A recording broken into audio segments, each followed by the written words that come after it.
Why does a fruit hailed as the most delicious in the world never make an appearance on your supermarket shelves? And why is it called an apple when it looks absolutely nothing like the apples you eat every day? You are probably picturing a sweeter variation of a Gala or Fuji apple. Sounds perfectly logical, right? But the sugar apple is a bizarre amalgamation, a dragon scale exterior mashed up with the flavor of sweet custard, and a touch of nature's stubbornness, creating a masterpiece that aggressively rejects every single rule of commerce.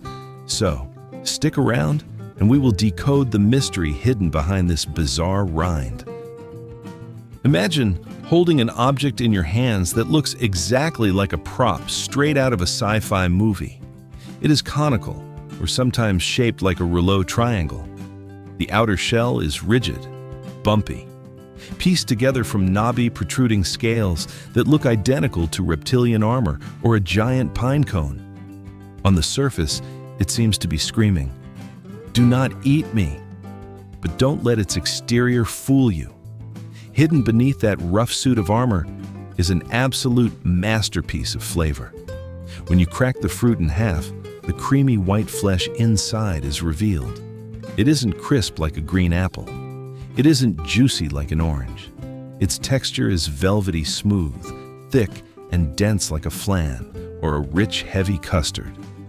It literally melts the moment it touches your tongue. Do you know just how insanely sweet this thing actually is? On the scientific brick scale for measuring sweetness, the sugar apple clocks in at a staggering 25, blowing past almost every single berry you have ever known.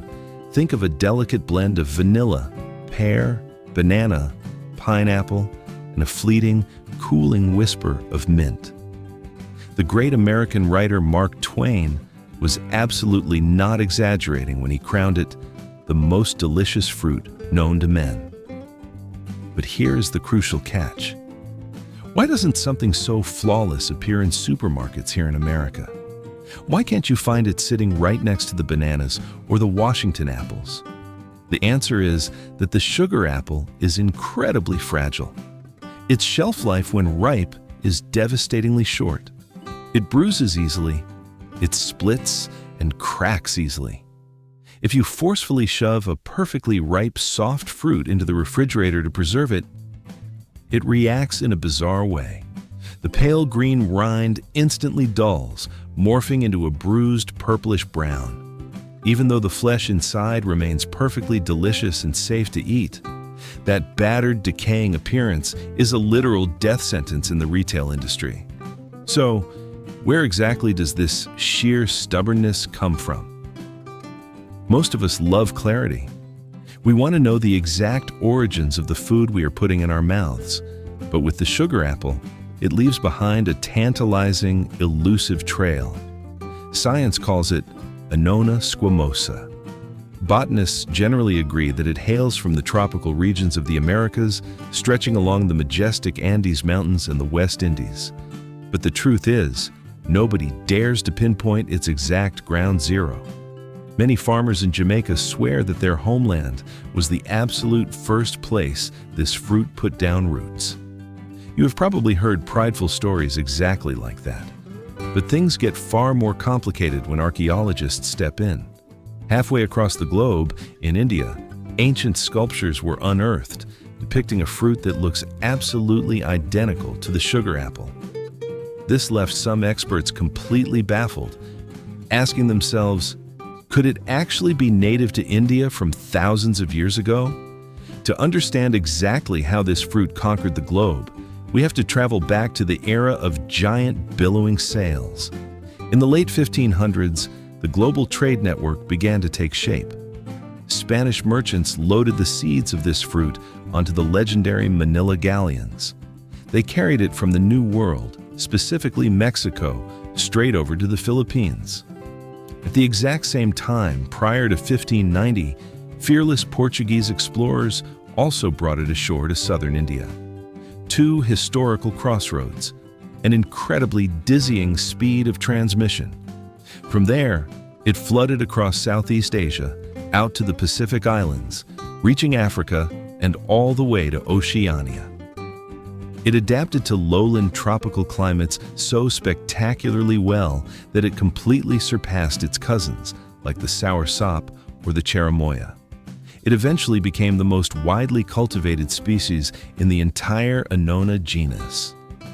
The absolute clearest proof of this journey lies in language. In ancient Mexico, people called it ota. It is absolutely mind-blowing that this name is pronounced almost identically to what people in the Philippines, Nepal, India, Sri Lanka, and Myanmar call it to this very day. Even the Portuguese sailors who transported it called it ota, a flawless, transcontinental linguistic journey. Today, it boasts a massive collection of names. In English, it is the sweet sop or custard apple. Latin America calls it anon or chirimoya. Brazilians affectionately call it the count's fruit. In India, it is seedless. In the Philippines, it's atis, and in Thailand, it's noina. This massive expansion sounds like an absolute, resounding victory. But when Americans tried to turn it into a money-making machine, they tasted bitter defeat. America does not like things it cannot control. If a fruit has way too many seeds and is a nightmare to transport, agricultural engineers will find a way to fix it. That is exactly what happened in 1955. In Florida, the tropical agricultural capital of America, a revolution was promised. They rolled out a variety of sugar apple dubbed the Cuban seedless, also known as the Brazilian seedless. The goal was crystal clear: engineer a seedless fruit completely optimized for the American market. It sounds like a genius solution, but in reality, it was an absolute disaster. This seedless variety was actually a lie. Inside, it still contained countless degenerated vestigial seeds. Even worse, this genetic meddling completely destroyed the very soul of the sugar apple. Its flavor was incredibly bland and vastly inferior to the original masterpiece. The structural integrity of the fruit also became pathetically weak, easily splitting wide open right on the branch the moment it approached ripeness. Ultimately, the dream collapsed. It was heavily downgraded, relegated to nothing more than a curious ornamental backyard tree grown for fun, providing zero core economic value. Add another deeply ironic paradox to the mix. Can you guess which country is currently the global king of growing sugar apples? Not Mexico, not Brazil. It is Taiwan. They completely mastered the art of cultivating this fruit on a massive scale, despite the fact that it wasn't even born in Asia. Specifically, Taiwan is incredibly famous for the Otomoya hybrid. It boasts a bizarre, massive shape and significantly fewer seeds. And locals deeply cherish it, calling it the Buddha's head because its exterior looks identically like the statue. It carries a highly distinct flavor profile, blended with the tartness of a pineapple. But here's the part that surprises almost everyone: that Buddha's head block, an absolute icon of Asian agriculture, was actually crossbred for the very first time right here in America, back in 1908. How ironic. America created a stellar hybrid, but Asia is the one that turned it into a literal legacy. So, why exactly is growing this tree in America such an uphill battle? The sugar apple tree is an incredibly provocative plant. Look at its flowers, a pale yellowish green, growing solitarily or in small clusters. It has 3 outer petals, a seemingly ordinary structure, until you realize one absolute truth: it never fully blossoms open. This closed-off nature is an absolute nightmare for honeybees. Nature's greatest pollination experts are rendered completely powerless against the sugar apple flower. The flower emits a highly distinct aroma, especially when the leaves are crushed, yet the floral structure remains tightly locked shut. So, who actually perpetuates the bloodline of this tree in the wild? It turns out Their midwives are actually sap beetles. Here in America, specifically in Florida, due to the total absence of these specific beetles, farmers literally have to play midwife themselves. They have to patiently hold tiny foam brushes, manually hand-pollinating every single flower to guarantee a successful fruit set. An agonizingly meticulous job, but that is not its only enemy.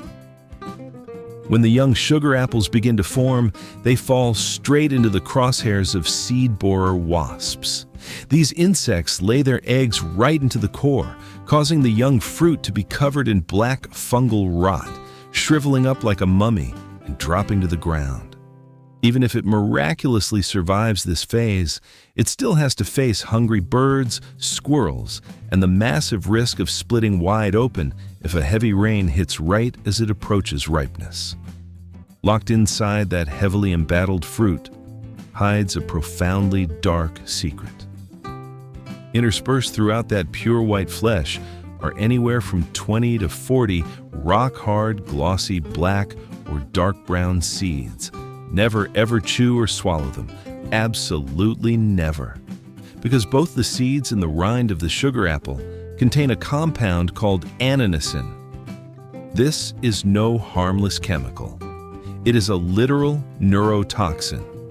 Medical studies have issued severe warnings. Consuming large amounts of this compound can trigger an atypical form of Parkinson's disease, an incredibly difficult disease to treat. Even worse, if the extract from the seeds and rind accidentally comes into direct contact with the human eye, it can cause severe irritation and toxic damage.